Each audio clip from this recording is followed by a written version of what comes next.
Yeah, so let's talk about who we are and what we want to do. Okay. So I'm Melissa. This is Jeff. I'm Jeff.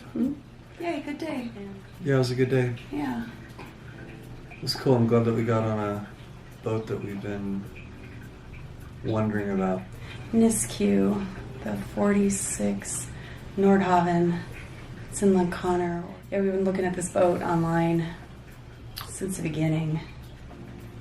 And it just was great to get on that boat. Yeah.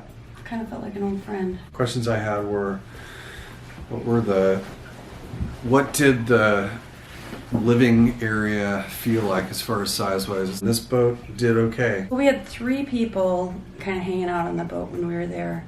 A big guy, Eric, showed us the boat.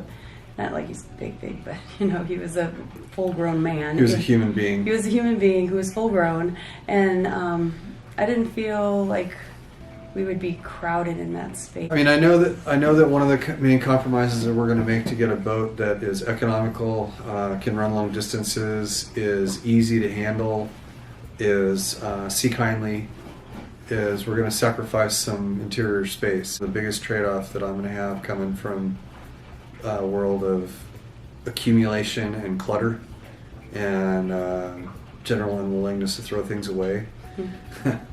We've been talking about yeah, so let's talk about who we are and what we want to do. Okay. So I'm Melissa. This is Jeff. I'm Jeff. And we are your kind of normal empty nester. Or we've got 2 kids. They're 26 and 22. They've moved out of the house.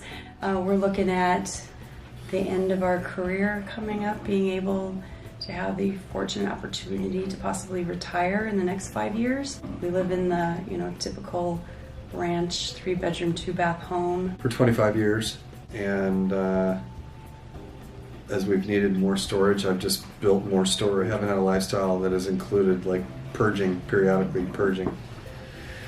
So looking at a life in a small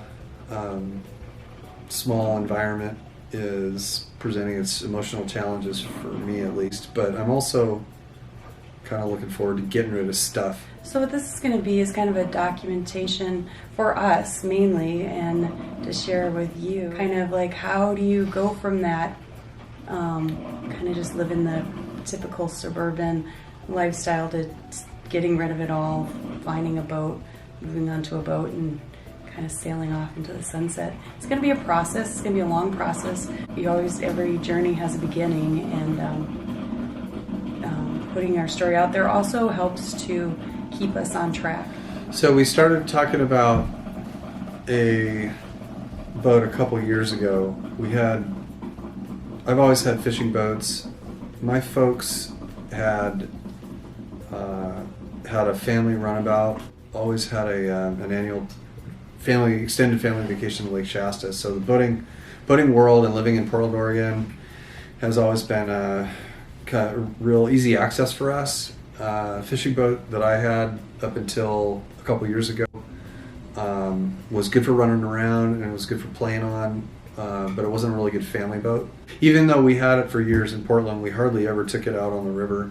And one of the things that I really like about boating the most is the feeling of running at speed on calm water. And there's something kind of mystical about that. We started talking about getting a boat that would be more suitable for using in the Portland area, that would be something that my folks would enjoy being on, and that we would have more of a larger family experience. So originally we started thinking about maybe a pontoon boat.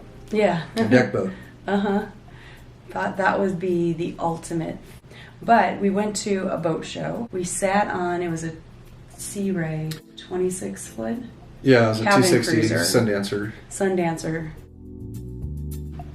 And I just went, what? It has a cabin inside and a head and on a boat and a berth. And all of a sudden I realized, oh, boats and adventure.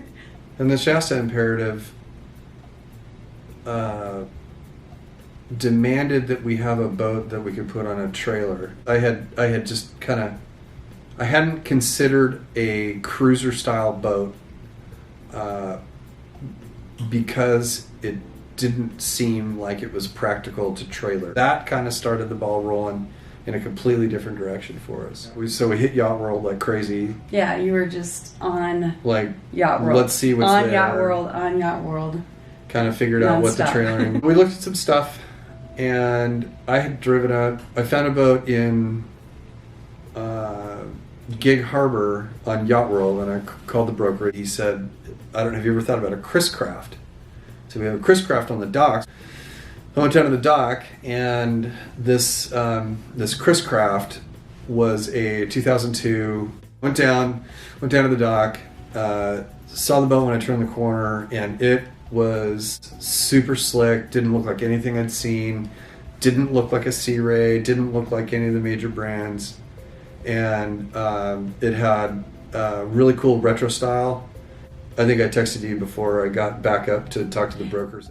Anyway, came up after just a couple weeks and picked it up, drove it back to Portland, and we've loved every minute of it since. It's been all over the place. Mm-hmm. Been great for us. So, what kind of boats have you been looking at? What, today? No, just like in the last couple of years, we've been thinking about different types of boats. Okay, so we cruise around marinas in our little dinghy, and then when we see what boat we like, and if there's somebody on the boat, we yell, "We like your boat," hoping that they invite us onto the boat, and they usually do, so we get a little, impromptu boat tour from the boat owner. So we've been on some nice boats that way. Boaters are definitely a lot more friendly than Walmart shoppers. Yeah. Thank you, boaters. Yeah. Now you'll find us cruising Circadia in the Pacific Northwest. We'll take you along on those adventures. We'll also take you on our hunt for the perfect next right boat. Thanks for watching.